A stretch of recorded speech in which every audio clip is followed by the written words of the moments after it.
G'day friends and fans, welcome to Dave Talks Stuff Ukraine War Update for the 20th of August 2026. In today's episode, we first will look at the Ukraine map. And after a brief message from me to you, we shall look at why Ukraine is struggling, why this war is not one-sided contest. We all know Western technology is always touted as superior, but I'm going to show you why the Russians are giving Ukraine a run for their money, so you can understand why this war is not over in the 2 years it was all touted expected when Zelenskyy refused the Russian offer for peace and said, I want to negotiate from a position of strength.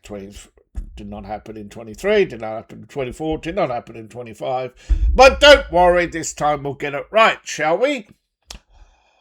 All right, next up, we'll look at calls for elections in Ukraine and why they affect the outcome of the war. What's happening inside Ukraine from the Russians' perspective, the Nord Stream pipeline, the case that will never go away, which ultimately is one of the reasons why Russia continues to fight this war. There's another scandal in the Zelenskyy camp. Again, this undermines his position, so it's important and related to the war. And so Russia's got some interesting technology released, which, if true, has far-reaching implications beyond the war. And a final wrap-up. So, stick around, because as the war continues, I will continue to bring you comprehensive news and coverage from both sides of the war. Now, I think 50,000 North Koreans made a difference. No doubt 50,000 Ukrainians would have made a difference as well to Ukraine. But the releasing of, or making it cheaper for Russia to police its borders, as well as eager troops for combat, and right now there doesn't seem to be any more eager North Koreans. Okay, I struggle to find someone. You may say Sudan, you may say Ethiopian rebels, you may say Syrian rebels, or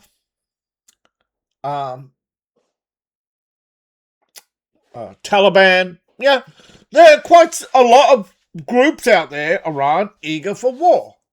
They love, or they either love their state, they love their religion, or they love war, whichever comes to your preference. For motive, glory, God, gold are the most fundamental, basic motivations we have.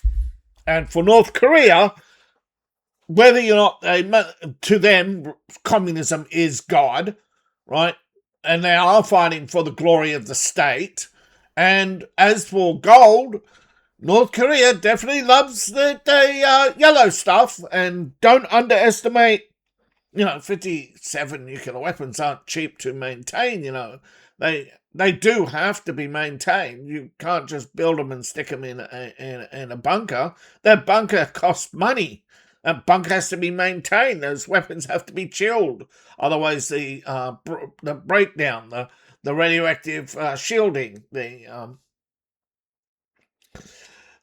rocket motors, the explosives, the wiring, the missile casing, everything, the massive technological apparatus that built those weapons. Now, it's interesting because Ukraine used to have all that.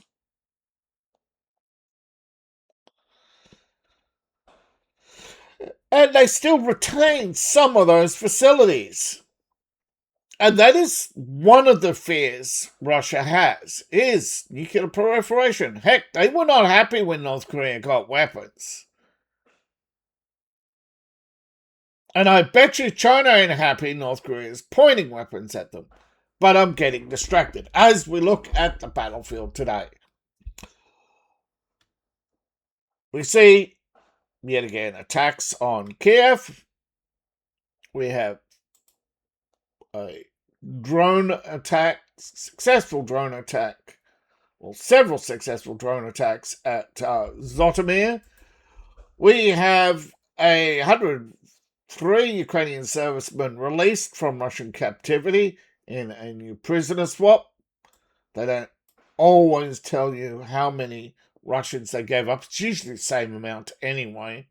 But sometimes sometimes when they don't say, they're embarrassed in that, yeah.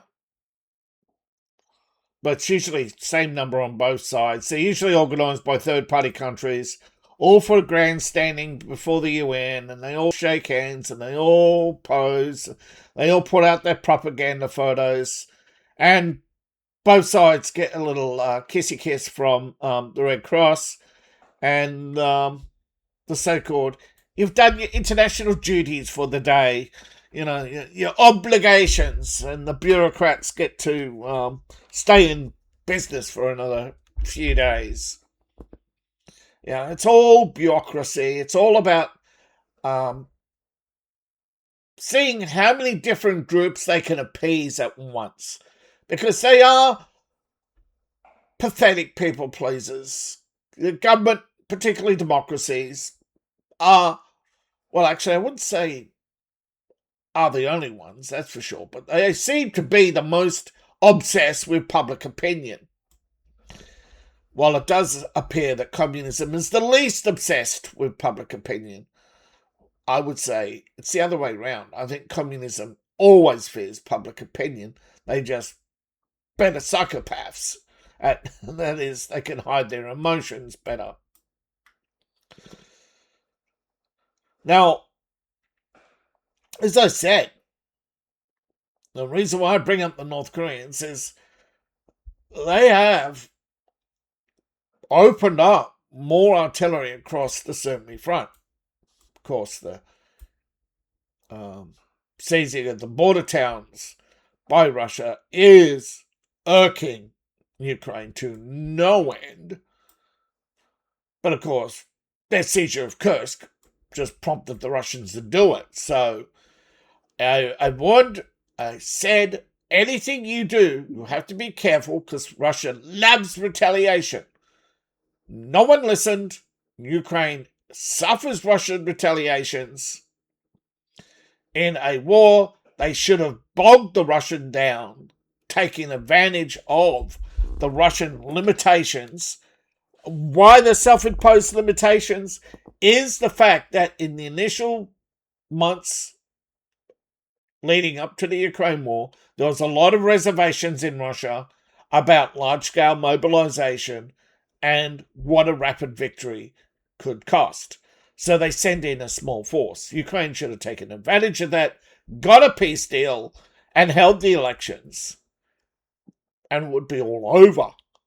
Because I think at the time, had Europe got off its arse, they would have either lost only the small amount of territory that was held by the rebels, or the vast number of Donbass, Crimea, etc., would not have wanted to join Russia, but would have chosen independence. And an independent state would be more amicable in the long run to the richer Europe than the poorer Russia. You would have had Crimea, but because they could not take that calculated risk, they chose not to participate, which shows they have no, what's that word? Faith. No faith in their own beliefs. Give peace a chance, they don't believe in it. It's only a slogan, folks. Remember that.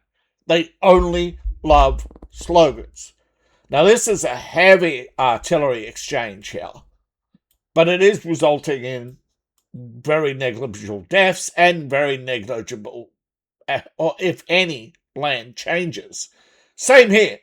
These are all noise on the battlefield. These are small clashes at best, and they do occasionally strike out artillery north of Sumy at Ukrainian positions, looking for drone launching facilities, usually.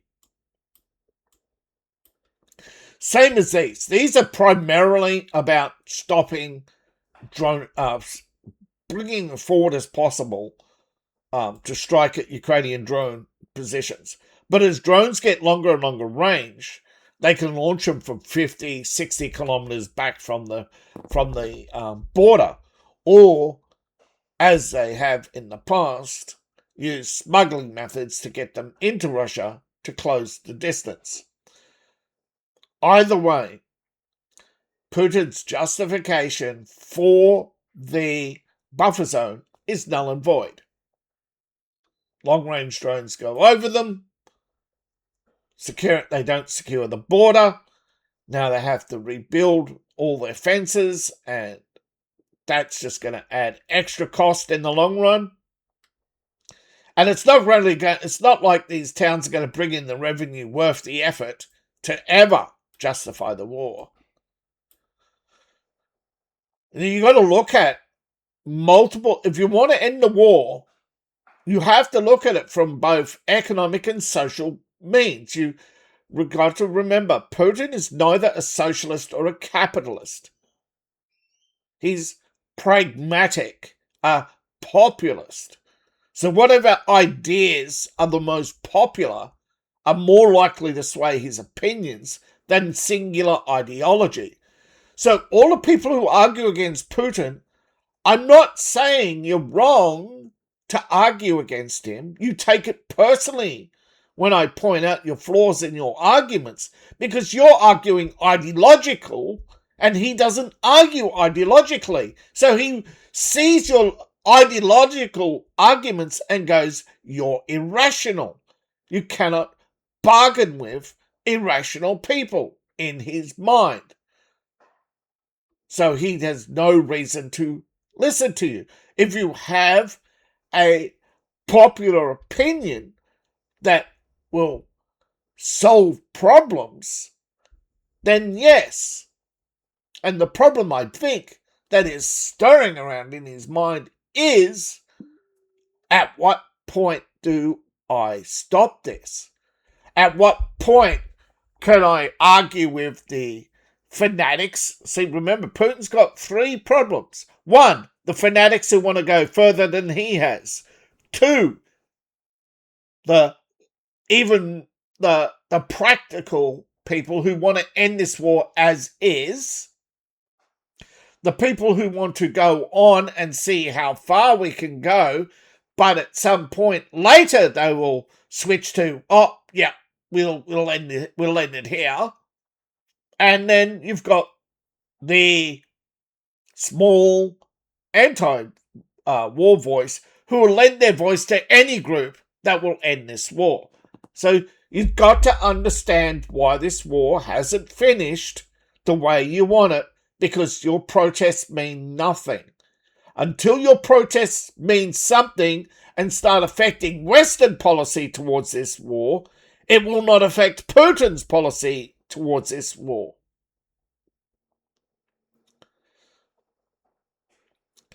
All Putin wants at the end of the day is a large legacy, a trade network that saves Russia from China, from Europe, from India. Cats don't beg. Right? Cat is what? Predator. Predators do not beg.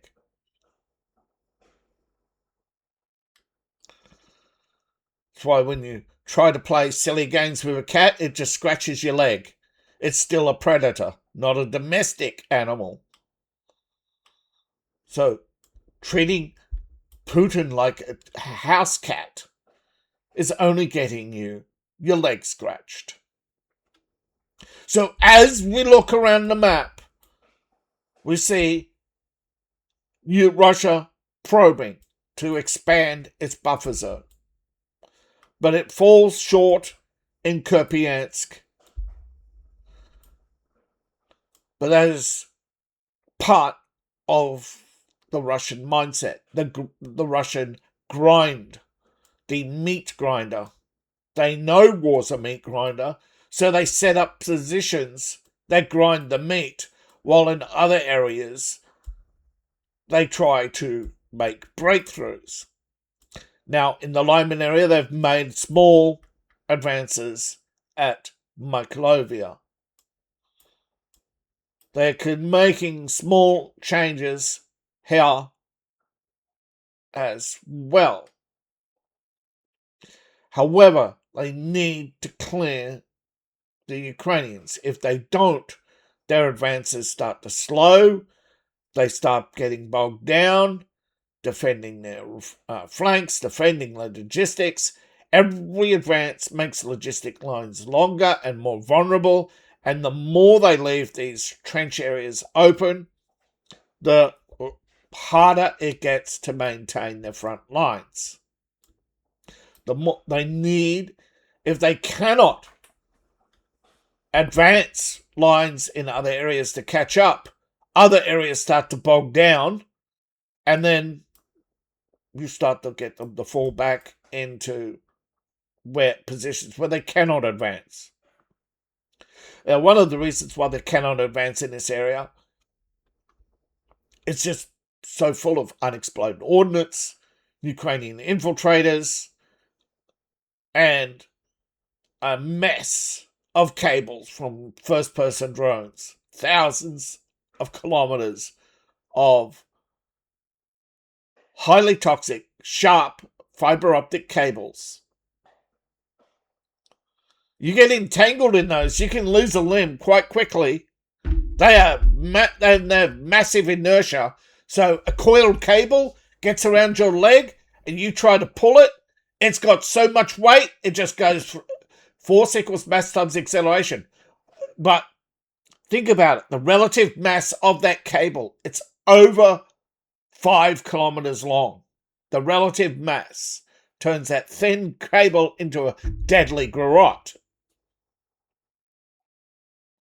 Cleaning up is a difficulty at best. Add to the dangers of wartime and snipers in the region, no one's going anywhere until there's no one left to oppose the Russian army, and then they just literally bulldoze their way forward. In some of these areas, that's exactly what they do. Russia has introduced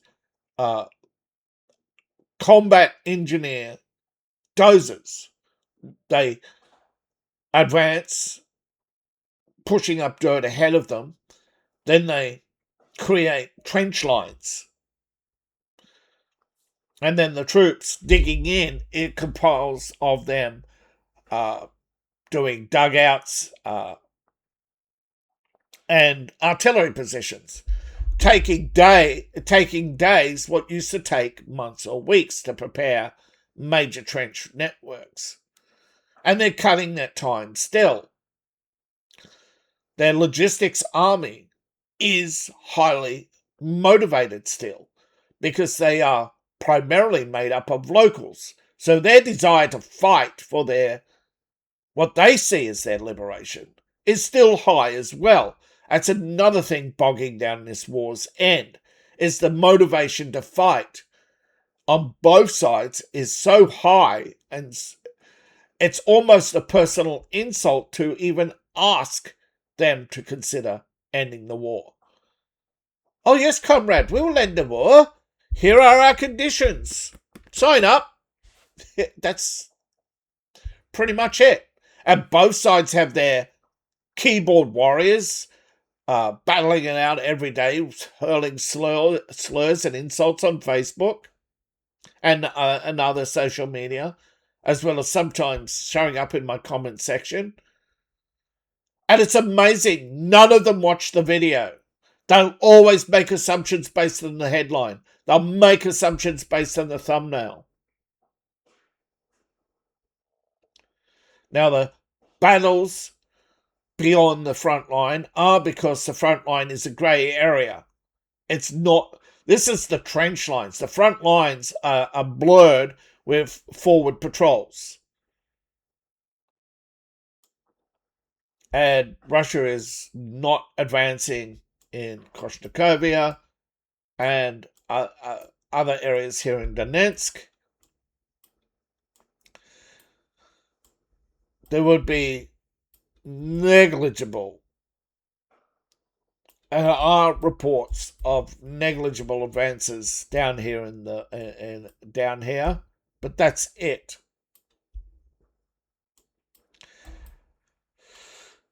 There are negligible advances in this area. Russia has lost territory, and now they're slowly pushing back and clawing back some of the territory they had gained in the previous months. Zaporozhye continues to be slow, and in most of it, non-existent. And Kherson, after a few trench-hopping episodes, have not been able to continue. Now, drone boats and drones were seen in this area. Now, drones did hit a power station and oil terminal on the Russian side. Drone alerts across Russia. It's not confirmed yet, I think, but we'll go through. Well, we do have confirmed explosions here. A drone smashed into a building here, did not go off.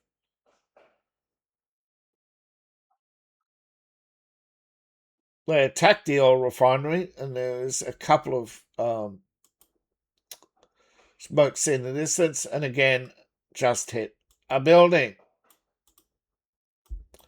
Why? And I'll explain soon why Russia is getting better at air defenses. Yesterday, it was the rollout of better short-range anti-drone, dedicated anti-drone units. Now we've got more anti-drone technologies, two new systems that have been identified. Before I get to that, though, the Empire Valves. Empire Valves, one word, myshopify.com, your one-stop shop for enchanting treasures based on my writing. You've got the Emperor, Empress, and Cade has quite the taste for dark magic. Now, one of the reasons why Russia is doing better at air defense than they were, say, 6-12 months ago, is instead of using their attack helicopters to attack Ukraine, they're using them to attack Ukraine's drones. And they are getting quite good at it. Because remember, they're trained not for ground warfare. They're trained for hit and run attacks on tank columns. And since there aren't mass tank columns and drones are a higher priority than moving on the front line, Russia's air power is directed towards anti-drone operations. This includes its interceptors. But a helicopter drone interceptor is quite the novel idea, but they've been successful with drone boats. You haven't heard of any Russian ships attacked lately in Sevastopol. Yes, in other areas, because they can't escort ships because of the lack of fuel. And you haven't heard much about attacks on ships lately, have you? That's because I think the Russian Navy has launched new 500-ton gunboats to help patrol and protect their ships.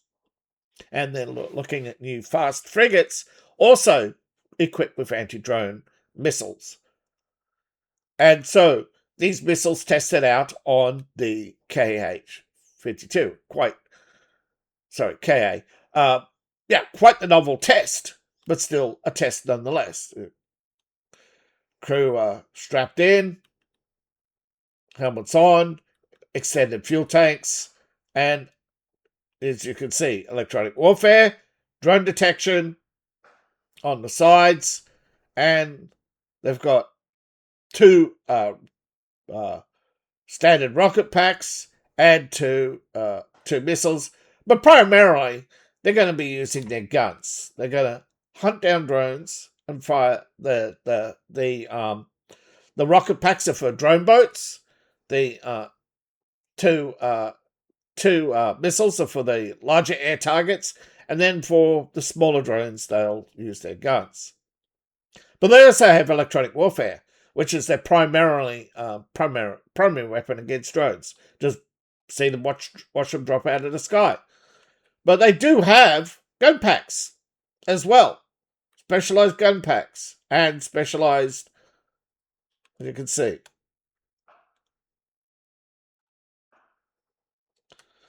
There it goes. Well, they are primarily anti-tank, and that's their, yes, those rockets in their rocket packs are laser-guided missiles. They are not forward-firing. Yeah, so there we have. They have different missiles in the rocket, in the flat packs than they do to the round packs. See those ones? They fire up. They're 122 millimeters. There you go. Those are the 122 millimeters in the individual packs. You can see singing in the wings. There they go. And those are the rocket packs. They fire smaller rockets, primarily used against drone boats. You see the bigger ones, yeah. They got anti-glare vision magnifiers on their smaller, more compact, yeah.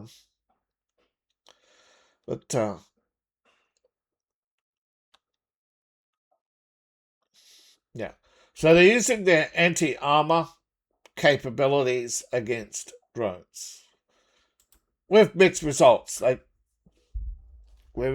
not all perfect, but they are. But hundreds of helicopters, hundreds of anti-aircraft trucks, hundreds of anti-aircraft positions, and hundreds of missiles. So it forms quite the network.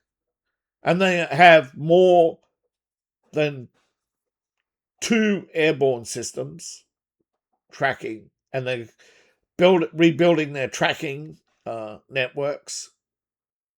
So forward defense, electronic warfare is absorbing most kills, of course, but after that comes down to getting those forces on target. And of course, the other side of it is Russian retaliation. Ballistic missiles are able to carry out direct strikes without retaliation, without anything stopping them.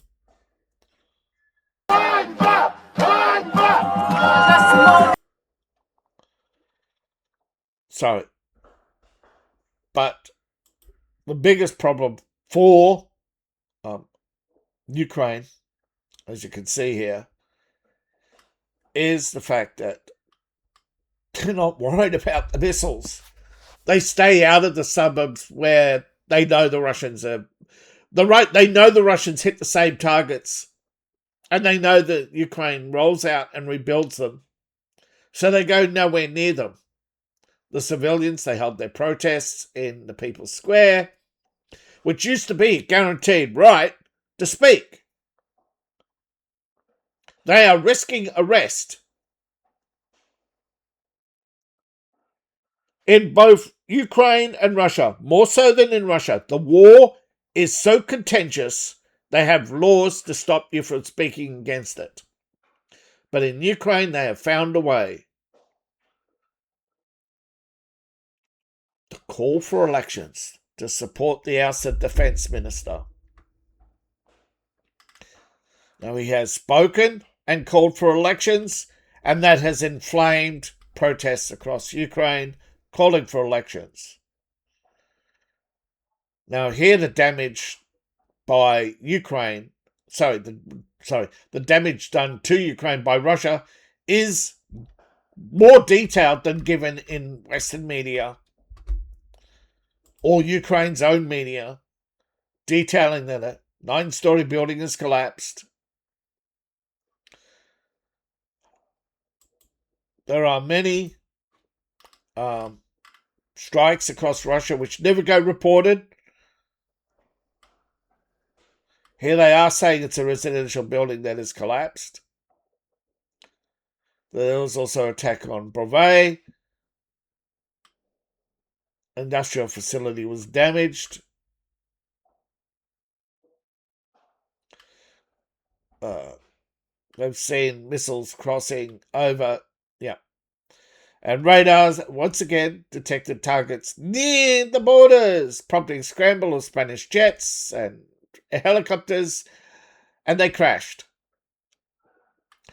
Now, if drones crash on their own, it usually means they were unguided. They'd been probably jammed by electronic warfare.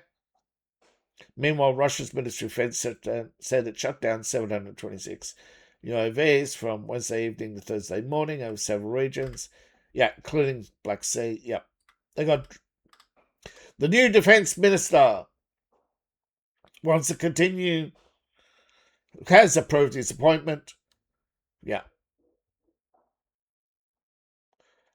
And Operation Spiderweb last year, he was behind he was the drone operator commander or the government oversight for this massive operation, and which resulted in net zero. Ukraine, defense. Mike Lowe is what they're calling, and Mike Lowe is popular with the people. Why is then Parliament voting against him? Because Zelenskyy, the Parliament is captured by Ukraine. It is in Zelensky's pocket. It's controlled by Western interests. And that is the kind of corruption that is very hard to fight, because it's very hard to detect. A lot of it's ideological, so you can't trace the money because there is no money. They're just looking at the greater returns. It's very hard to fight corruption when the government goes against the people and the people have no laws or no recourse or no recall, and far too often it's a gamble. Recalls are a huge gamble that rarely work because the corrupt mechanisms of the status quo are very hard to overcome.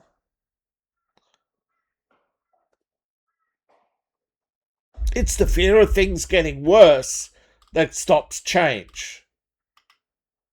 And that is why most opposition parties, whether they're in power or not, always campaign, we're not the bad guys, the other guys. That's why their social media is full of vitriol, is pretty much to create the illusion that either change is necessary or change.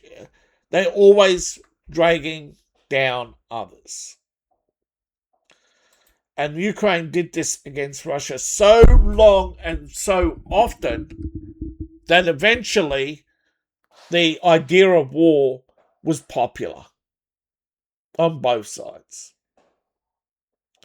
Now, the remains, looks like the remains of a meatworks. You could see the wall cooling units. There could be more, yes. But Ukrainian militants are using abandoned facilities for military purposes. Most of these towns in Donetsk on the front lines are like this. Photo after photo. Most were blocked by Google. It is slowly coming out how destroyed Ukraine is. Now, what comes of this? Why would Russia put out this story? I put it to you that Russia's putting out the story because they are preparing a massive strike on these towns, and they're pointing out that they are ghost cities. This is to win popular approval in Russia for another increased missile barrage, primarily targeting these frontline cities. Now, the Nord Stream is one of the contentions, right? Europe, 70s, 80s, 90s, peace through trade. They wanted to increase and overlap trade so that no country could go to war without ruining their economy and being isolated from the world economy. They believed that that would include Russia, China, Iran. That's why they want the Iran. That's why they're so pissed at Trump over the Iran deal. They're ideologically captured. Now, peace through trade probably would have worked with Russia had there not been the Lindsey Grahams of this world and many others who wanted to cut off Russia and break them up and then become, outposts of. They don't care how much of that territory they lost to China, because then they can work on cracking that nut. Yeah, there'd be world peace. True. There'd be world peace if the Americans stopped undermining countries, but America is not the only one. France, Germany, and England have been undermining America for the 80s and 90s. I know someone's going to say longer than that, but I'm just saying, for points of reference, China, of course, famously pointed out by Trump, they do stuff to us, we do stuff to them. There's North Korea, there's South Korea, there's Japan. Within these alliances, we have intelligence apparatuses which routinely create problems in order to basically justify their existence.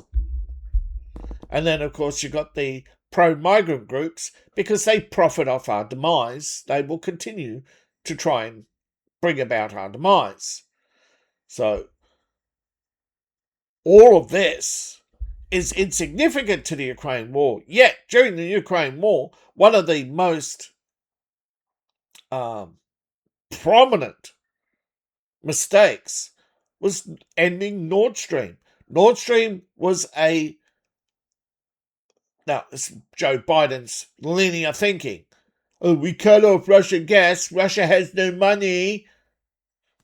Trade with China is an all-time high. Trade with India is increasing, not decreasing. Russian gas could. A lot of European companies went down. Those companies, some may have moved to America, but the majority of them were replaced by Chinese suppliers. Joe, you did more for China than Bill Clinton. And that's saying something. Oh, Barack Obama. Because you only had 4 years. They had 8. Now, second suspect, Ukrainian national. He fits the profile. Looks harmless, yet built up years of training just to sit there and just grin, shrug, hide your bulk behind jackets, just appear like a regular Joe. Although Joe Biden wasn't a regular guy now, was he? But the Nord Stream pipeline is one of the reasons why Russia won't stop this war. Now, yes, one of the conditions of ending the war was to actually bring justice for the bombers and pay out the damages. Now, isn't she a pleasant lass? Anyone want to go over to Ukraine to tell her to smile? Didn't think so.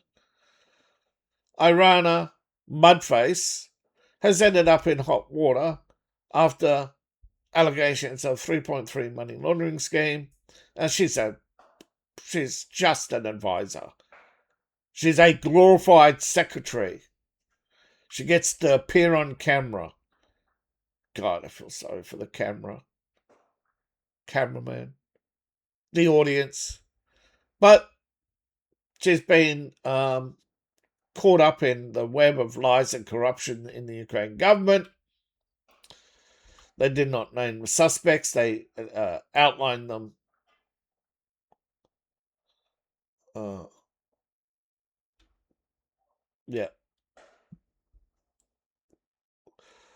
That officials and bank representatives, so there are more state officials and sense bank officials yet to be arrested.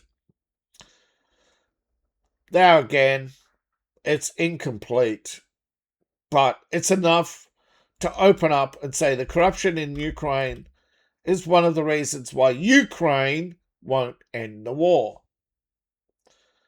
And Europe has dug in their stupid ideological position of saying, well, we're gonna let Ukraine decide when they end the war. And it's like, that's like saying, hey, junkie, would you like to control your medical expenses and how they're spent? Really? You want to make this check out to your friend Cash? Cash Patel, you say? No, I don't. Just Cash. Oh, right. Make it out to my good friend Cash. Yeah. So, there you go, folks. Motives matter. Unwinding, deconstructing motives gets you far-reaching results than protests, direct lobbying, pointing out the logical fallacies and the ideological traps, which is why foreign entanglements are best. Get in, blow up the target, get out. Don't rebuild, don't apologize, and no matter what lawsuits they bring against you, you say, hey, your responsibility, and move on. Never go back to the past. Moving on. Now, what's a mortar launch mesh trap got to do? Well, you want to know how those drones work, right? You got those messy problems of drones in sensitive areas where your defenses are just as likely to do damage to the facilities than the drones. But far-reaching complications, if you haven't worked it out already, a mesh trap is a direct threat to Starlink. Hard to intercept, but a big mesh, capture satellites intact. Hell yeah, brother. $600-700 million in scrap. Couple of satellites, $20 million for the launch. Maybe another $5 million for the re-entry vehicle before taking out a whole bunch of satellites, sticking them on. The mesh pulls into its pulls a few into the pod, probably 4. Mesh 1, Mesh 2, Mesh 3, Mesh 4, and then the pod returns to Earth. Yeah, it may not put much of a dent in any satellite network, in a modern satellite network, but still, just take out there are far-reaching implications in this. Heck, they don't even have to just attach a mesh trap to them and with a rocket, just capture it and just keep on going if they really want to be just cheap and nasty. Yeah, Russia's, if true, they have taken a step forward in making drone warfare and defending against drone warfare easier and expanding their drone warfare to satellite warfare, which is probably the next phase of war. Now, before I go, Empire of Elves, Not Suitable for Work art book, The Effervescent Sora. So, thank you for your time. Please like, share, and subscribe. I'd really appreciate it. It helps with the algorithms. Now, because ad revenue is now beyond our reach, we need crowdfunding more than ever. Ko-Fi, Patreon, thank you to all those who have joined my Patreon. Buy my books, buy my merch. Thank you to each and every one of you. See you in the next video, and bye for now.